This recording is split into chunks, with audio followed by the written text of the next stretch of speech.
Assalamu alaikum wa rahmatullahi wa barakatuh. Today, I want to discuss one thing that you must not do in this Ramadan. And this has to do with how you relate with the Quran in this Ramadan. One thing that you must not do. The Rasulullah sallallahu alaihi wasallam didn't do it. The Sahaba, they learned this not to do it. You also must not do it. Ramadan is the month of Quran, yes. But there's one thing that you must not do with the Quran in this month of Ramadan. Today, inshallah, we're going to go through the details of what you must not do with the Quran and what you must do with the Quran so that it will be beneficial to you and beneficial to your life and your akhirah. My name is Imam Muhammad Ameen, the founder of Mahir Academy. Allah subhanahu wa ta'ala mentioned in the Quran in Surah Al-Baqarah, أعوذ بالله من الشيطان الرجيم شهر رمضان الذي أنزل فيه القرآن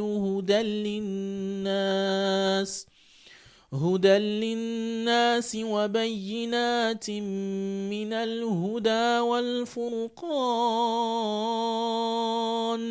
فمن شهد منكم الشهر فليصم ومن كان مريضا أو على سفر فعدة من أيام أخر يريد الله بكم اليسر ولا يريد بكم العسر ولتكملوا العدة ولتكبروا الله على ما هداكم ولعلكم تشكرون.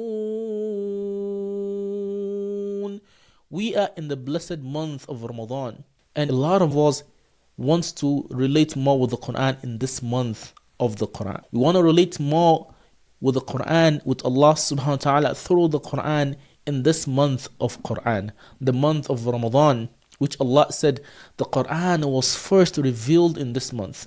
So what is one thing that you must not do in this month of the Quran, in this month of Ramadan? You shouldn't rush to recite the Quran. It's not about you reading 2 khatam or 3 khatma, whatever you call it. That's not the goal. What did Allah subhanahu wa ta'ala tell the Rasulullah sallallahu alayhi wasallam in the Quran itself? Allah says, وَرَتِّلِ الْقُرْآنَ تَرْتِيلًا. Recite the Quran in a measured tone, applying the rules of tajweed ahkam. Allah told the Rasulullah sallallahu alayhi wasallam also in another ayah, ولا تعجل بالقرآن من قبل أن يقضى إليك وحيه. Allah warned and encouraged Rasulullah sallallahu alaihi wasallam not to be in a rush when the Quran is being revealed to him. So this is one thing that you must not do with the Quran. Rushing to finish the Quran and competing and saying, I finished 2 Quran in this Ramadan, I completed 5 Quran in this Ramadan. That shouldn't be your goal. But your goal is to follow the rule of Allah subhanahu wa ta'ala as regarding the Quran. So let me ask you this question honestly in your heart. Are you reciting the Quran or are you erasing the Quran? You have to take either of those. However, you must not erase with the Quran in this month. And I'll tell you why and how the Rasulullah sallallahu alaihi wasallam himself recite the Quran. In the Ramadan and outside the Ramadan, you must not be hasty and willing to finish the pages of the Quran. Some people, when they recite the Quran, they check, how many pages left? You're not reciting the Quran. Your mind is not in the Quran. The Quran is meant to be recited, but the ultimate goal of the Quran is for Tadabbur. Allah subhanahu wa ta'ala mentioned in the Quran, كِتَابٌ أَنزَلْنَاهُ إِلَيْكَ مُبَارَكٌ لِيَدَّبَّرُوا آيَاتِهِ وَلِيَتَذَكَّرَ أُولُو الْأَلْبَابِ. This book was revealed for Tadabbur, and this is when the Quran will have impact in your life. Imagine you've seen a lot of people, they recite the Quran back to back, and some even memorize the entire Quran, but they have bad manners, they have bad attitudes, they are uncultured, they have evil thoughts and evil behavior. It's not because the Quran is not working, but they are devoid of tadabbur of the Qur'an. And this is why you shouldn't be among those who race to finish the Qur'an, among those who race to memorize the entire Qur'an without understanding and tadabbur of the Qur'an. We need to change. So are you ready for the change? Let's look into the Rasul sallallahu alayhi wasallam and how he recite the Quran. A lot of us, we are used to having this idea of, oh, I want to finish 3 Quran recitation in this month of Ramadan. It's a good thing if you have the time, but if you don't have the time, try to make sure you read a full Quran, half of the Quran, but with Tartīl. And we want to talk about the different style of recitation of the Quran today, so stay tuned to the end of this talk and subscribe to this channel to learn more about Quran. There are about 3 to 4 types of Quran recitation, and I'm going to tell you the one that is best based on Allah's command in the Quran. Allah said again in Surah Muzammil, وَرَتِّلِ الْقُرْآنَ تَرْتِيلًا, and recite the Quran with a measured recitation. You see, this is a command from Allah subhanahu wa ta'ala, and this is an indication that al-ibratu bi'umum al-lawzi la bi khusus al-sabab. Allah is directing the message to the Rasulullah sallam niyabatan an al-mu'minina jami'ah. Allah is directing this message to the Rasul sallallahu alayhi wasallam, at the same time encompassing the entire ummah. Allah is directing the message to him, but it is reflecting on all other people in this ummah of the Rasul sallallahu alayhi wasallam. So remember that word, at-tartīl, in a measured recitation, applying the rules of tajweed, not rushing, not careless, not mechanical, not speed, in a measured, deliberate, clear, reflective mode. This is how the Quran was revealed, and this is how it should be recited. Let's look into how the Rasul sallallahu alayhi wa alihi wasallam recite the Quran himself. Allah told us in the Quran, قُلْ إِن كُنْتُمْ تُحِبُّونَ اللَّهَ فَاتَّبِعُونِي يُحْبِبُكُمُ اللَّهُ وَيَغْفِرْ لَكُمْ ذُنُوبَكُمْ وَاللَّهُ غَفُورٌ رَحِيمٌ. Allah told the Rasul sallallahu alayhi wa alihi wasallam in Surah Al-Imran to tell the ummah that if you Muslim, if you say you love Allah subhanahu wa ta'ala, you cannot love Allah subhanahu wa ta'ala except to follow the Rasul sallallahu alayhi wa alihi wasallam. But let's look into how the Rasul sallallahu alayhi wa sallam used to recite the Quran. Salama radiyallahu anha, she described how the Rasul sallallahu alayhi wa sallam recited the Quran. She said, يَقْطَعُ قِرَاءَتَهُ آيَةً آيَةً. When the Rasul sallallahu alayhi wa sallam would recite the Quran, he would recite verse by verse. Imagine, he's going to recite ayah by ayah. This hadith was narrated in Sunan Abu Dawood and Sahih. The Rasulullah does not rush to recite the Quran the way we all recite today.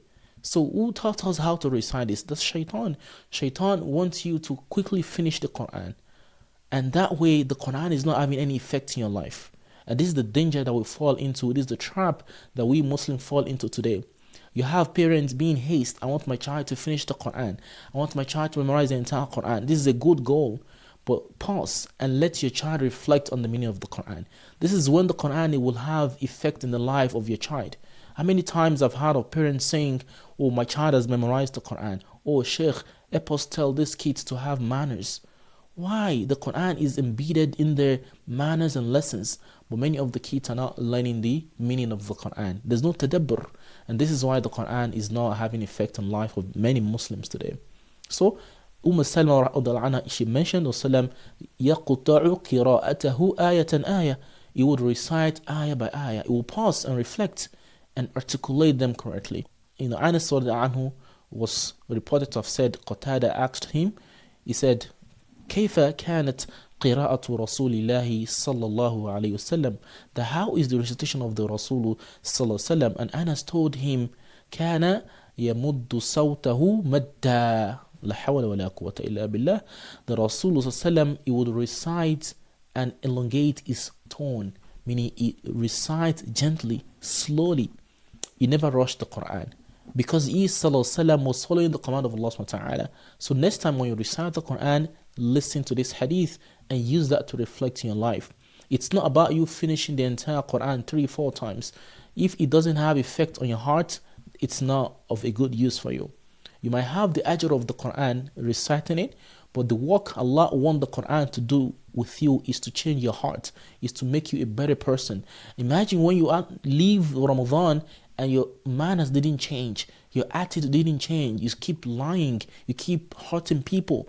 It means the Quran has not worked in your heart.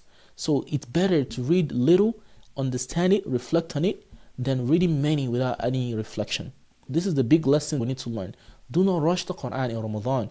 Just to end the talk, there are about 3 to 4 types of Quran recitation the scholars have mentioned.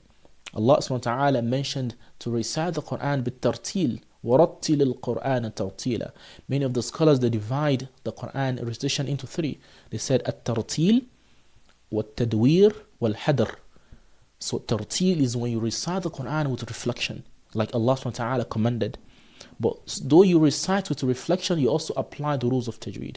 Many parents are worried when their kids recite the Quran slowly. They say, oh, my child is so slow in reciting. That's not an aib. That's not a deficiency. Your child is reciting slowly. It's good. It's not bad. The main thing you need to check is this child reciting with precision, with accuracy of the letters, of the sound. That's what matters. This is why at our academy here, we define Quran fluency as the student reciting with good recitation, precise recitation, applying the ahkam of tajweed and reciting, no matter how slow the child is or the student is, in as much they're applying the rules of tajweed, that's good. Rasulullah used to do this. He recites slowly, gently, with reflection and precision. So this is the tartīl form of reciting the Quran. The second type of recitation is called at-tadwir. At-tadwir is reciting the Quran at a higher pace, but you also applying the rules of tajweed. You are intermediate, a moderate pace with balance. You reciting not too high in speed and not too slow. So that's called at-tadwir. And we have hadr. Hadr is when you recite the Quran so fast. Bismillah ar-Rahman ar-Rahim, alhamdulillah. This is discouraged. But at the same time, I've not seen anyone that will recite the Quran with hadr and they will not be mixing the rules of tajweed. The moment you start rushing the Quran with hadr, which is a form of recitation people use, you are very likely to cut down the mudud. The med that has to be elongated, you shut it into qasr. And the Rasulullah used to recite his Quran with gentleness, slowly, and with precision. Anas radiallahu anhu, he mentioned, كَانَ يَمُدُّ صَوْتَهُ مَدَّا كَانَ يَمُدُّ صَوْتَهُ. Rasulullah used to elongate the pronunciation of the words, the sound, very well. So he used the maximum elongation. When you recite the Quran next time, look at these 3 categories, at-tartīl. And also in tartīl, there's another form of tartīl called at-tahqiq. This is used when you learn the Quran, when you're teaching a student, or when a student is memorizing, you want them to recite back to you. That student must apply all the rules of tajweed. So this is used in learning at-tahqiq, meaning it's also a kind of at-tartīl. But the difference is that in tartīl, you reflect on each ayah. But a student that is reading to you, they memorize a surah or an ayah, they are reciting with tajweed slowly, but they're not doing reflection, right? That's called at-tahqiq, a form of recitation as well. What tartīl is what Allah subhanahu wa ta'ala required us to do in the Quran. وَرَتِّلِ الْقُرْآنَ تَرْتِيلًا. So reciting with tartīl is the best way of recitation of the Quran. Slow, reflective, and precise recitation. At-tadwir is when you recite with a moderate pace with balance. You're not so fast, you're not so slow, you're in between, but at the same time applying the rules of tajweed. And then the last one is hadr. Hadr is when you recite very fast, but you must still apply the rules of tajweed. But with the hadr recitation, it's very likely that you might not be able to apply the rules of tajweed. So making your recitation fast is not the haram thing, but applying the rules of tajweed is the main thing. When you make the mistakes, akhta al-jali, akhta al-khafif, you mess up the meaning of the Quran. So do not let us lose the benefit of reciting the Quran and connecting with the Quran in this month of Ramadan. The Quran was not revealed to be rushed. It was revealed to read and read with understanding. So to recap, the manners of reciting the Quran in this Ramadan, make sure you do isti'adah. Allah said in the Quran, فَإِذَا قَرَأْتَ الْقُرْآنَ فَاسْتَعِذْ بِاللَّهِ مِنَ الشَّيْطَانِ الرَّجِيمِ. You need to do isti'adah. Anytime say you stop reciting to go do something, you want to take it back. If you are reciting in the middle of a surah, just say أعوذ بالله من الشيطان الرجيم and start reciting back. The other thing that you need to apply, which is highly recommended, is what? to be in the state of wudu when you recite the Quran. This is a good thing to be, but it's not compulsory if you're not in the state of wudu to recite the Quran, but it is highly recommended. Among the etiquettes, it's not compulsory, but you must make sure you're not having janaba, you're not having nifas or haid holding the Quran. But you can recite the Quran if you're not in either of those three states, but it's preferably to be in the state of wudu. Wallahu ta'ala alam. If you want to get your child or you yourself is excited to learn to recite the Quran, do not put pressure on your kids to rush through the pages. Correctness before the quantity. Quantity does not make any sense. You want your child or yourself to recite in a balance. So doing khatma of Quran is good, but make sure you do it with reflection. Even one page with Tartīl is good. So don't be of the habit of hastening to recite the Quran. If you recite slowly, you're able to apply the rules of tajweed. If you recite too fast, you are likely going to mix the rules of tajweed and recite the Quran incorrectly. If you or your child want to strengthen your recitation of the Quran, so you can recite with Tartīl in a measured, precise, correct pronunciation with stable pace, confidence in recitation, there's a structured Quran learning that you can approach with us here at Mahir Academy. You can tap the link below to learn more how to build a stable and precise recitation of the Quran, inshallah, this Ramadan and beyond. We ask Allah subhanahu wa ta'ala to bless us in this month of Ramadan and grant us Al-Jannatul Firdaus. Assalamu alaikum wa rahmatullahi wa barakatuh.